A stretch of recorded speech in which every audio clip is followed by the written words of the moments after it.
Alright guys, we are back. Welcome back again, DJ Live FPL, and it's just another episode. It's just another banger. Now, if anything, in this video, this is going to be very straightforward. We're going to preview just a bit of what's happening in Game Week 22 to know if there is anything that we've heard from the press conference by the managers, and then immediately we get into my team selection for Game Week 22, get to understand my thoughts and why I'm choosing certain players over others.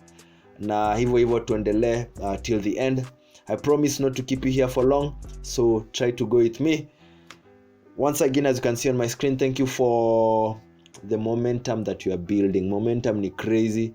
It happens gradually, but it happens the right way. So thank you to the 80 plus of you who tuned in into the last video, and the 95 who tuned in the previous one.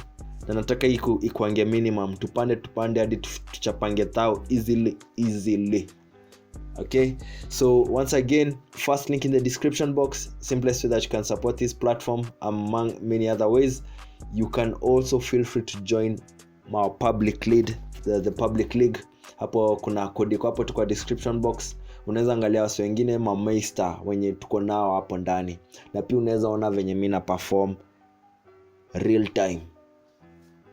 Okay, it's right now it's Monday night 11. It's almost heading into 12 a.m. for Tuesday, but I still believe kutakuwa na enough time before deadline. Utakuwa na more than 20 hours to look at this, and in case wale watu wanakujanga baadaye kuona ni aje huyu msee alikuwa anafikiria ni sawa, but welcome to. And without further ado, let's get into the video. So nitaanza na a little bit of the information that I've gotten from the press conference by the managers. It's not a lot of information. Apia it's only for the 5 games that are being played tomorrow. So si expect vitu mingi hapa. Real quick, mambo ya Nottingham na Arsenal. It so happens that Taiwo Awonyi and Elanga and Felipe, their defender, they are not fit, but wameanza training. Nikiangalia hizi news hazitusaidii sana except za Elanga.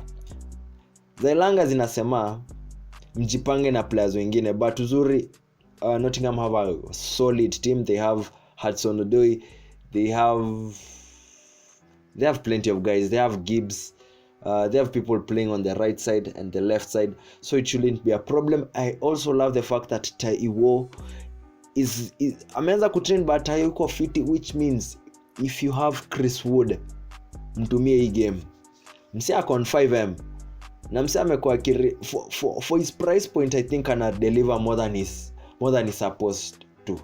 Ani watu wako the same category na Gordon na Palmer. For their price point, you'll actually be getting more. You'll be getting more value for your money. So I guess I've been saying this, as long as Chris Wood gets a starting place in Nottingham, because yeye anakuanga the second choice striker forward. I mean, go for him or try him out, especially at this point that Arsenal are shaky. Easily Arsenal ya last season.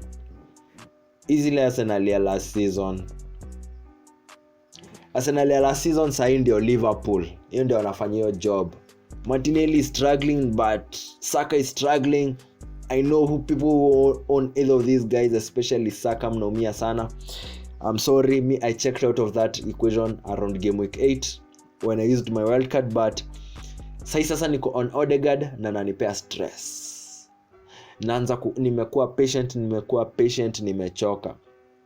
Ako kwa bench yangu sahi. Next step ni kumuuza as still go on. As you can see, Origi is still in treatment. Anyway, nani anabuy Origi hapa FPL? Si leo.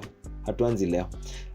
From Luton's and Brighton's game, Anderson, who's their good choice defender, Nakamba and Tom Lockyer also are definitely unavailable. Tom Lockyer is also their defender.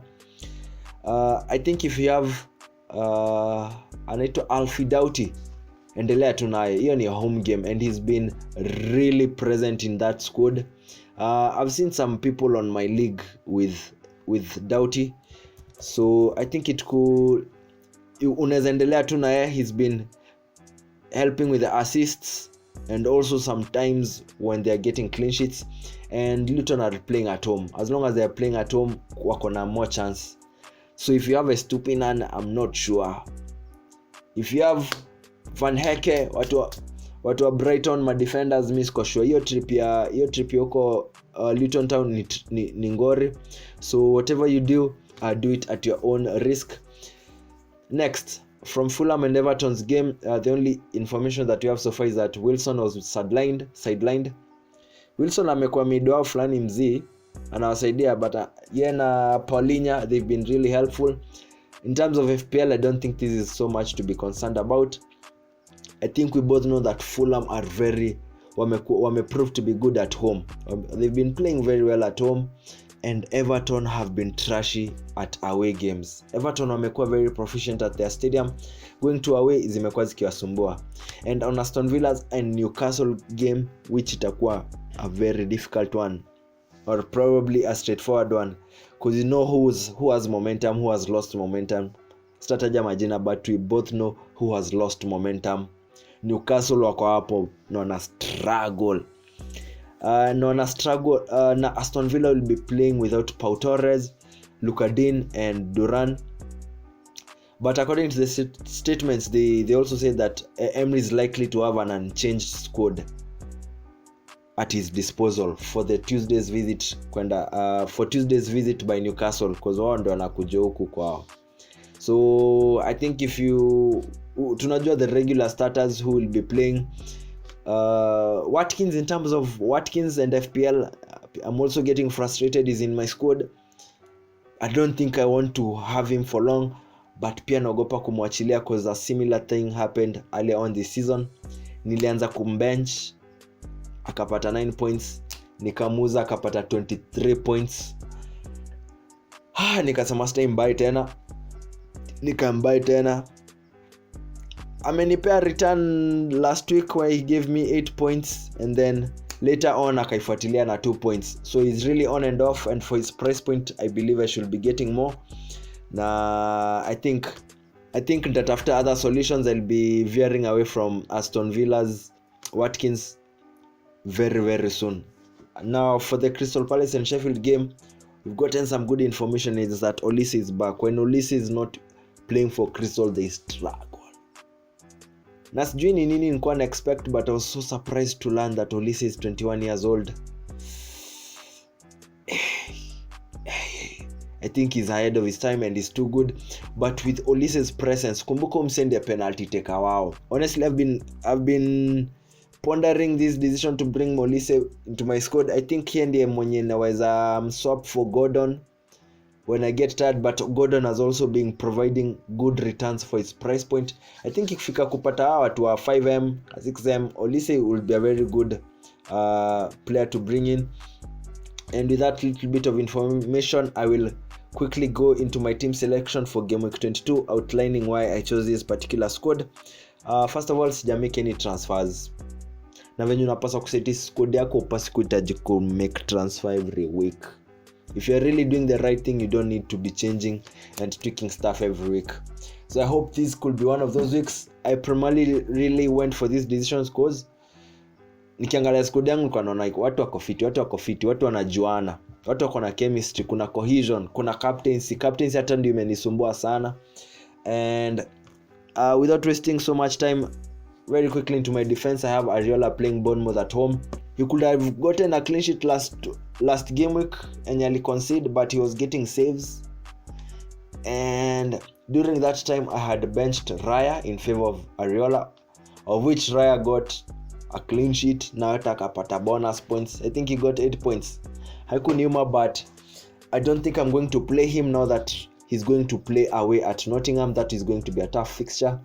So that's why I also chose Ariola for my goalkeeper. Na hapa kande yake niko na Poro playing Brentford at home, na niko na TAA playing Chelsea at home. If anything, actually ya TAA yeah ndiye captain. Yeah. TAA is my captain. Okay, you'll see it in my last slide. He's actually my captain for this game week as it stands. Kuna so many other options for captaincy, but I think when are they playing their game?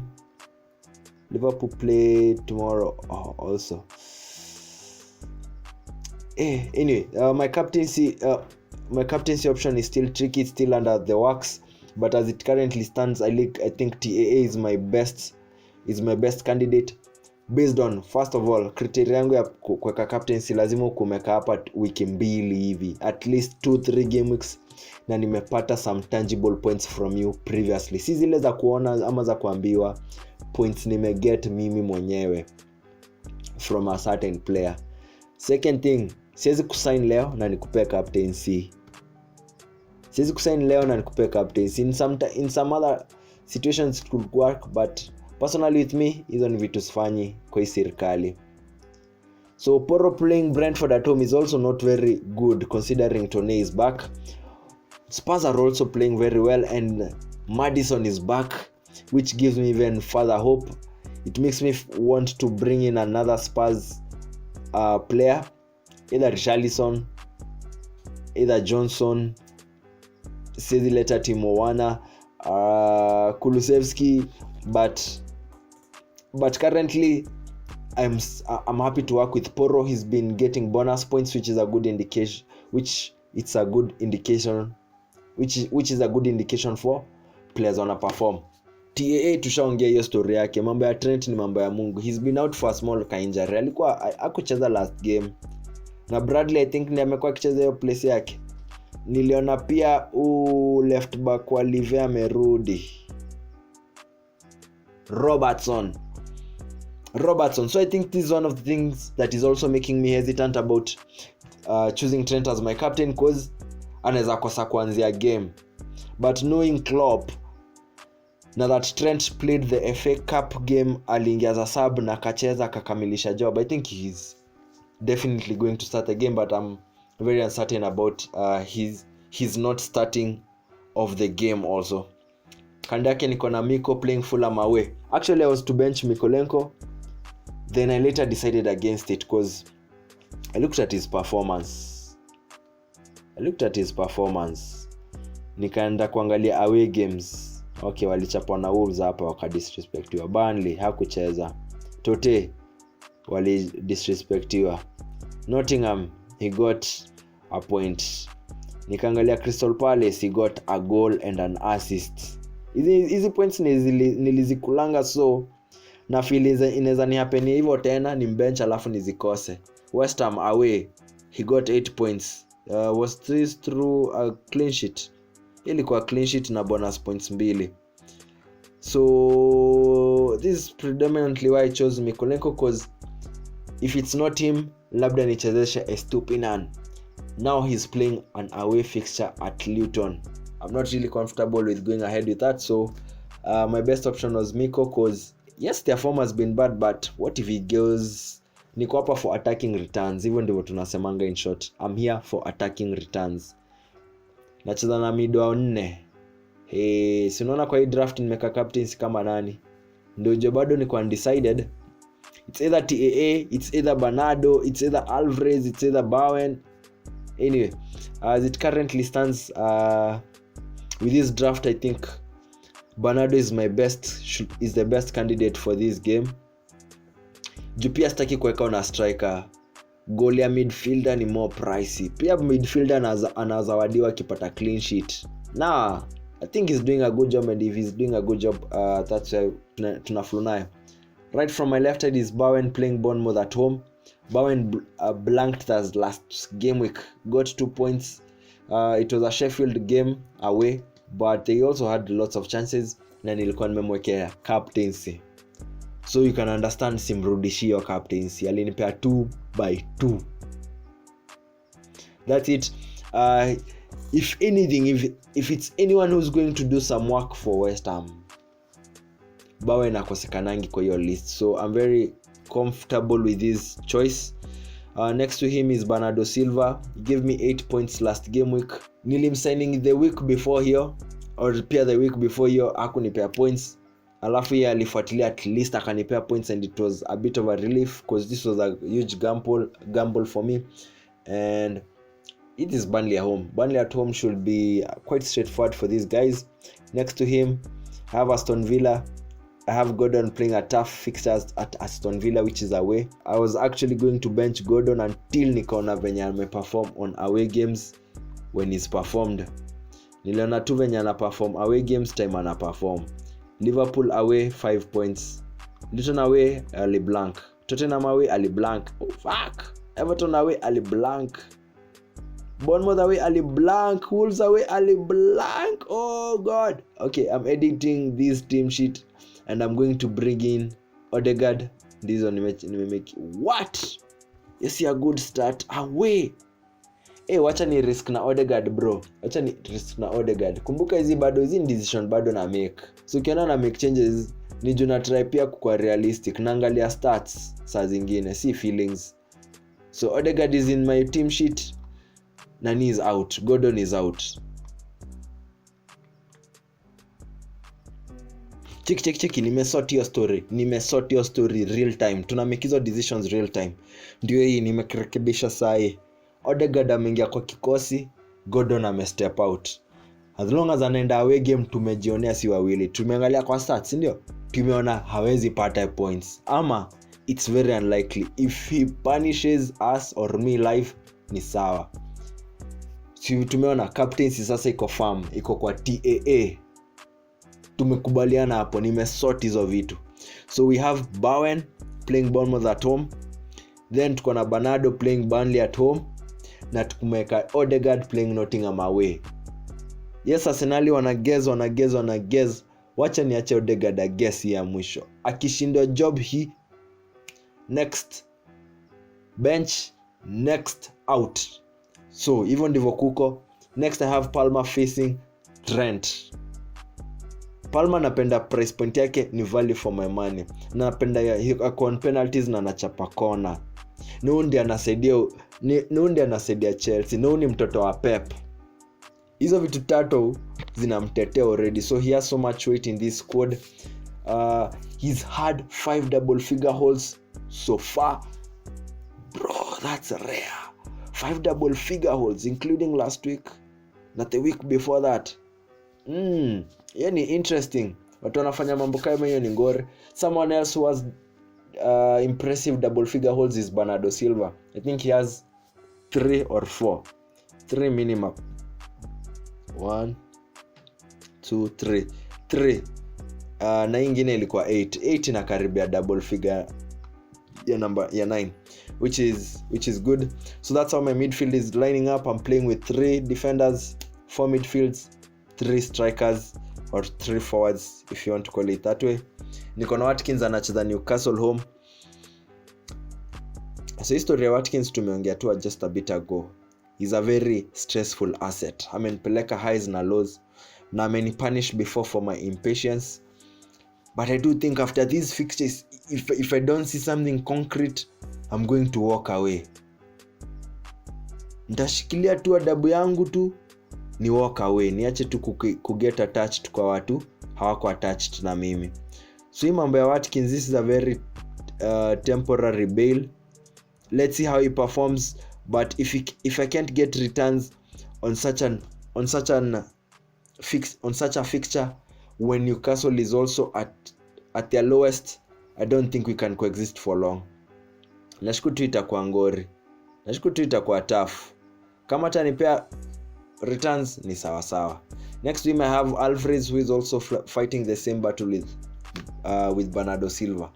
And I think this is one of the main reasons I didn't want to put the captaincy on either of them, because kama watu wawili wako kwa pitch moja, sasa nitachoose nani captaincy? Nitasema ni huyu ndiye anafanya kazi moja, huyu mwingine anaweza perform kuliko. So in my defense, this is what I'm thinking. I have 2 Man City players in my squad, so I don't need nikiekelea captaincy tena nitakuwa na over invest na over dependia performance ya team. So I'd rather put it on another teammate. Trent hata kikosa bao anaweza pata bonus points. Akikosa bao na asifungwe anaweza pata clean sheet. So I'll see how it happens, but I hope hoping for the best, prepped for the worst. And lastly, I have Raul Jimenez with an Everton fixture at home. He's been good at home. Si alicheza against Arsenal at home na get 3 points. Zile 5-0 mbili walipata, he was on the score sheet with one being a hat-trick. Before he got a red card later on into the month. So nitaenda na hii risk.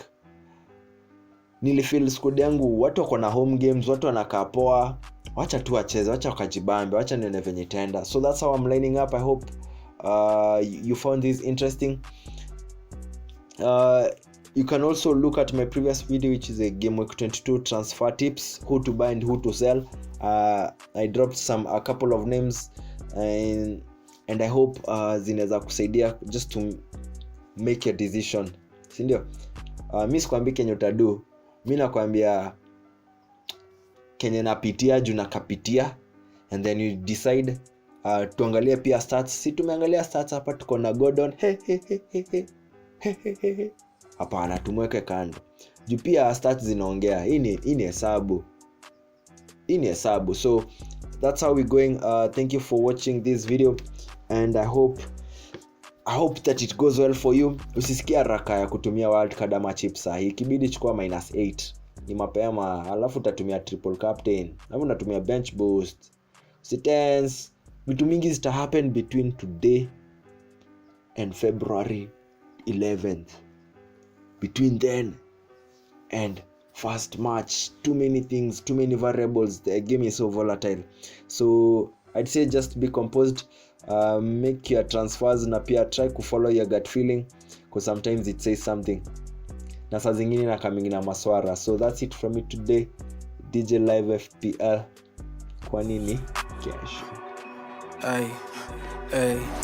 BTL drop, Radika Ruka, I gave her Kichoika Ruka, she gave me inside the Uber, Liambaga was sitting at date, nikamruka, put on my dip when I was a Puruka, kama tumnyambo, I be with my shooter, she is a soldier, she is a trooper, the way that she stay with my stick, ndani ya nyumba, BTL drop.